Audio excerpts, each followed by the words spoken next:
ధాన్యానికి మద్దతు ధర ఇవ్వకుంటే చర్యలు తప్పవని రైస్ మిల్లర్లను హెచ్చరించారు మంత్రి కోమటిరెడ్డి వెంకటరెడ్డి.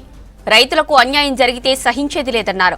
నల్గొండ జిల్లా మిర్యాలగూడలో కోమటిరెడ్డిని కలిశారు రైతులు. ధాన్యానికి గిట్టుబాటు రేటు రావడం లేదని తెలిపారు. దీంతో మిల్లర్లతో ఫోన్లో మాట్లాడిన మంత్రి క్వింటాకు 3,000 రేటు ఇవ్వాలని ఆదేశించారు. స్థానిక ఎమ్మెల్యే అధికారులు చెప్పినా తీరు మారని మిల్లర్లపై చర్యలు తీసుకుంటామన్నారు. మిల్లులను సీజ్ చేస్తామని వార్నింగ్ ఇచ్చారు. అవసరమైతే ప్రభుత్వమే నేరుగా ధాన్యాన్ని కొనుగోలు చేస్తోందన్నారు.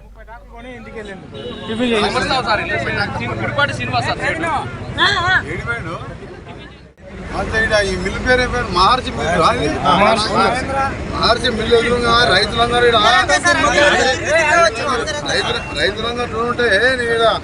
వాళ్ళతో మాట్లాడుతున్నా 1900 2000 మధ్యలో వంతులు వీళ్ళు. నిన్న పొద్దున మీకు ఏం చెప్పినా నీకు జాయింట్ కలెక్టర్కు నిన్న పొద్దున మీకు ఏం చెప్పినా మరి ఎందుకు మార్చి మీద ఎందుకు కేసు పెట్టలేను? నిన్న పొద్దున 6 గంటలకు చెప్పినా నీకు. నేను అనుకోకుండా ఏదో పూజ ఉంటే వచ్చిన ఊరికి వచ్చే రైతుల చూసి ఆగినా. నాకు నిన్న చెప్పకుండా నాకు తెలియగానే నీకు చెప్పినా లేదా నీకు 6 గంటలకు నీకు జాయింట్ కలెక్టర్ నువ్వు గంటలు వచ్చి మొత్తం ఈ మిల్లు మొత్తం క్లోజ్ చేయి. వీళ్ళకి ఏం మా జాయింట్ కలెక్టర్ లైన్లో జేసీ గారు మొత్తం పొద్దున మీకు చెప్పినా కదా 6 గంటలు మిరియాలు కూడా వచ్చి ఇప్పుడు అడవులు ఇప్పుడు మహర్షి మిల్లు దగ్గర ఉన్నా నేను. నా పక్కగా అందరూ రైతులు 100 మంది మొత్తం స్పీకర్ ఫోన్ ఇంట్రెస్ట్ మీకు చెప్పింది. నిన్న పొద్దున మీకు పొద్దున ఫోన్ చేసి నిన్న పొద్దున మీకు చెప్పిందా? నేనేం చెప్పినా నిన్న మీకు?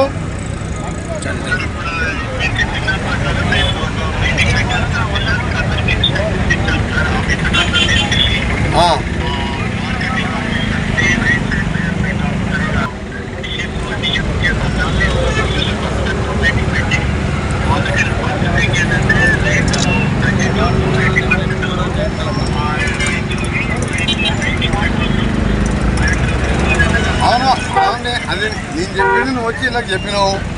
అలా ఇప్పుడు నేను ఆ మిల్లెదురుగా రైతుల మధ్యలో నిలబడ్డా. మన జిల్లా సివిల్ సప్లై మినిస్టర్ మన గవర్నమెంట్ నీవు నిన్న పొద్దున చెప్పిన ఎవరైతే 2,500 3,000 తక్కువ ఇస్తే కేసు పెట్టి మిల్లు క్లోజ్ చేయమని చెప్పిన. ఇప్పుడు మార్చి మిల్లు ఎదురు ఉన్నా నువ్వు అర్జెంటుగా ఈఎస్ఓ కూడా వేరే ఫోన్లో ఇంటున్నాడు. మీరు అర్జెంటుగా నల్గొండకి వచ్చి మీ రైతులతో మాట్లాడి వాడు 2,200 ఇవ్వడం దగ్గర కొన్నాడో చూసి 4 బిల్లు సీజ్ చేయ ఏం కాదు. వాళ్ళు ఎట్లా దిగిరారో చూసుకుంటా, వాళ్ళ సంగతి చూసుకుంటాం మేము. కానీ నాకు మీరు చెప్పకుండా నిన్న మీకు చెప్పండి. నాకు చిన్నలుగా నీకు సీజన్లన్నీ రైతులతో మాట్లాడుకుని నాకు చెప్తే నిన్న పొద్దున మీకు డిఎస్ఓర్ అని చెప్పిన. మీరు చెప్పినా ఇదే అంటే మీరు చెప్పినంటే మేము చెప్పినట్టే లెక్క. గవర్నమెంట్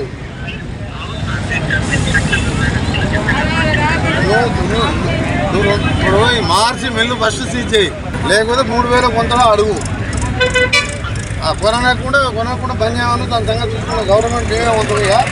సాయంత్రం పోయి ముఖ్యమంత్రి గారితో మాట్లాడి వీళ్ళ సంగతి వీళ్ళే మిల్లర్స్ అంటే వాళ్ళు ఏమనుకుంటారు అంటే వాళ్ళ చేతులు అనుకుంటారు. రైతులు 2,000 పెడితే పెట్టుబడి కాదు, అంటే ఎకరానికి 25,000 నష్టం వస్తుంది. వీళ్ళకి లాభం రాదు.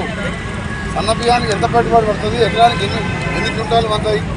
వాళ్ళకేమో 50 రూపాయల కిలో బియ్యం అమ్ముకుంటారు. 100 మంది రైస్ మిల్ల గురించి లక్షల మంది రైతులని నేను మాత్రం ఎట్టి పరిచయం ఊపోను. నేను సాయంత్రం వరకు ఇక్కడిక్కడే మిర్యాలు కూడా ఏరియాలో తిరుగుతా. సాయంత్రం వరకు ఇలాంటి ఈ రేటుకి ఇట్లా కొనిపించకపోతే ఒక 5-6 బిల్లు పర్మనెంట్ సీజ్ చేసి 6 ఇయర్స్ చేసి కింద పోయిన సంవత్సరం స్టాక్ మనిషి దగ్గర 100 కోట్ల 50 కోట్ల బియ్యం కూడా దాచిపెట్టుకున్నాడు. అది ఎట్లా పెట్టాలి? ఆ కేసు ఈ కేసు అన్ని కలిపి పెట్టేసేది.